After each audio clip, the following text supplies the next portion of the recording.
So just give me the overall. How do you go from being a college-educated, college graduate with a bachelor's degree to being homeless? How does that happen? Well, because I really haven't, it's What's up, YouTube? Hit the like button, share the video. Now back to the content. What's up, YouTube? Atlanta Street Interviews out here with another one. So we got my man out here today. How you doing today, man? What's up, my guy? Hey, man, it's all good. It's all good. So, are you homeless? Yes, I am. All right. How old are you? I'm 52. 52. And so, how long have you been homeless? I've been homeless about a year now. About a year? Yeah. So, what was it that happened a year ago that caused you to become homeless? Well, I moved here. I'm originally from Chicago. I took a job here at the Georgia World Congress Center. And when the second wave of the pandemic hit, they laid us off. During that time, I really wasn't stable. I was staying in a mission.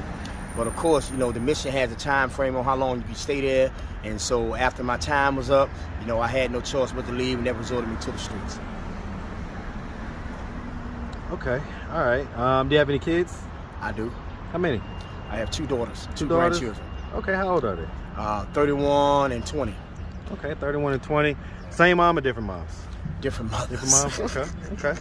That's a trick question. Hey, man. Hey, you don't never know. Different mothers. There. You see how scattered out they are.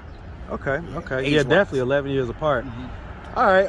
And so, have you ever been married? No. No? All right. So let's talk about that. So as far as it goes, you say you came down here for work. You was working at the Georgia World Congress Center? Exactly. And you say COVID hit?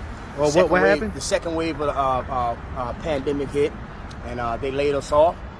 I drawed an unemployment, but it was time to go back to work. The only ones that they allowed to go back to work was the people who had probably like 3 years and up. So why didn't you go back to Chicago? Well, because I wanted something different out of life. You understand? I always heard good things, positive things about the South. And besides, I'm from the South Side of Chicago, and it's totally, man, just too dangerous, man. And so I just wanted to do something different. I want the rest of my life, man, to be quiet and peaceful. Okay. All right. So yeah, let's just start from the beginning. Okay. So where you from? Chicago, Illinois. Chi-town. Hey, man. Shout out that big Chirac, man, all day, man. Shout it out, man. Inglewood always up to no good. That's South Side, man. Yes, sir. All right, man. And so, growing up in Chicago, did you have both mom and dad in the household? No, just my mother. Okay. Was he active and present in your life? Very seldom. Okay. Did you have brothers and sisters? I do. How many? I had 3 brothers. Okay. Where are you in the birth order? I'm the knee baby. I'm the third after 4. Okay, 3 out of 4. All right, and so growing up, would you say you had like a fairly normal childhood? I did. My mother worked hard. She instilled good qualities, in us. She took care of us. We never went without. We wasn't spoiled. She always taught us to be grateful, for whatever we have. Okay. So, and so I mean, like you went to high school. I did. Graduated? Yes. Okay. Any college after that? Oh yes, I have a bachelor's degree in social work. Social work? I know you can't look at me and tell. So you got a bachelor's degree? I have a bachelor's degree. What school did you go to? Illinois State University. Hey, man. Shout out to that's the fighting the Illini, right? No, that the fighting Illini is in Champaign, Urbana, Illinois. No, okay. I'm a Redbird, baby. You're a Redbird. Yes, sir. Norman, Illinois. Yeah. Shout out them Redbirds, right, man. ISU. You know what to do. Shout it out, man. All right, man. And so okay. So we got our degree. And how old are you again? I'm 52. 52. All right, and so, I guess shortly thereafter we had our first child? Yes. Okay. I had my first daughter when I was... About 21, right? Yeah, about 21. Okay. So you wasn't quite finished with college yet? No. All right. And was you and the mom, was y'all in like a relationship? Oh, yes, we was. High school sweethearts. Okay. And so, I mean, why'd that relationship dissolve? No, we pretty much just grew out of it. We were still young, I wanted to seek other options, and it just kind of Was there like cheating going on and stuff like that? Yeah, I wasn't, I wasn't right. She done some things too, but this is my story. I'm gonna tell my side. You understand what I'm saying? Lord rest her soul.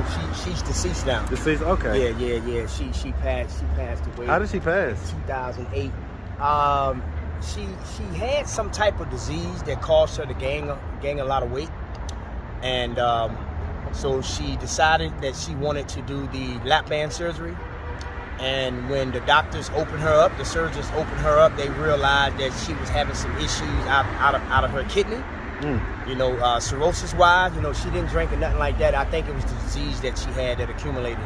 Matter of fact, when she passed away, her teeth were yellow and so is the white of her eyes. Jaundice had taken over, and so they immediately sold her back up. They didn't move forward with the surgery because of that. They didn't realize that was a discrepancy until they actually opened her up. How much further did she pass then? Oh man, she lasted. After they found out and she started seeing the doctors, they gave her a 2% chance to live. I think she stuck around after that, probably like 65 or 70 days. Yeah. Okay. All right. The first love of my life. Love of my life. Yeah. I'm sorry to hear about that, man. I'm sorry to hear about that. As far as the second child's mom, were you guys in a relationship? We were. Okay. Yeah, we were. And so why did that one dissolve? Actually, man, she it was a lot of issues there. A lot of physical violence on her behalf. It was just a toxic relationship. And that's pretty much all I want to say about that. I can dig it. Because it was a toxic relationship. On her behalf and some of mine too. You understand what I'm saying? Stuff can rub off on you too. So it just didn't work out. But the beautiful part about that relationship was I have a beautiful daughter, beautiful young daughter. Okay. And so let's talk about that. So okay, well, before we get into that, right? So just give me the overall. How do you go from being a college-educated, college graduate with a bachelor's degree to being homeless? How does that happen? Well, because I really haven't, it's kind of hard to maintain. When I moved here from Chicago, I took that job. I really wasn't settled. I took everything that I had in the bank, and in my pockets. And you came down here, but let me put a pin right there, right? Okay. Because before we even get to that point, how do we get to the point to where, we're needing jobs like at the Georgia World Congress Center stuff? Like, why are we not able? How come you didn't have a career going at that point? Well, I've worked in social services before, but sometimes you get burnt out on it. You understand what I'm saying? Like I said, I have a bachelor's degree in social work. I worked in social service, 501c3 nonprofit organizations. You kind of get burned out on it. But the good part about it is that I'm going through my own situation right now. The very thing that I'm going through right now, I was able to aid and assist people. And I think when I do get back into it, I think God has allowed me to go through this. I'll be way more effective now than I was back then. So, why not look for a job in that field? Well, I want to, but I'm not stable right now. I'm not settled. You understand what I'm saying? It's kind of hard to maintain, a job at that magnitude, when you're homeless. You understand what I'm saying? I would like to get my own. I would like to get my own place. I'm in the process of doing that now. And so I got some agencies here in the city of Atlanta that are helping me do that. Matter of fact, I had an appointment this morning, with a caseworker. They're going to be able to help me with that. And once I get my own place, I will get back into my career. Because a lot of things comes along with being homeless. You have to dress for the occasion. On the job and things of that nature. My clothes really aren't up to that part. Like I would like them to be. And I want to look the part also. I get it, man. All right. It makes the world of sense to me. To somebody else on the outside looking in, they really don't understand. Listen. That's why we ask. Yeah, that's why we have these conversations. You figure you have to get up and leave the shelter at 5 o'clock in the morning. I may not have to be at work at 9 if I was working 8 or 9 if I was working in social services. You understand what I'm saying? I have to be able to maintain, my groom and my appearance, and maintain my clothes. In a shelter, you have to take all of your stuff with you. Yep. I get it, man. Exactly. So let me ask, as far as your kids go, I mean, when's the last time you saw your daughters? I haven't seen them since I've been here in Atlanta, but I've spoken with them.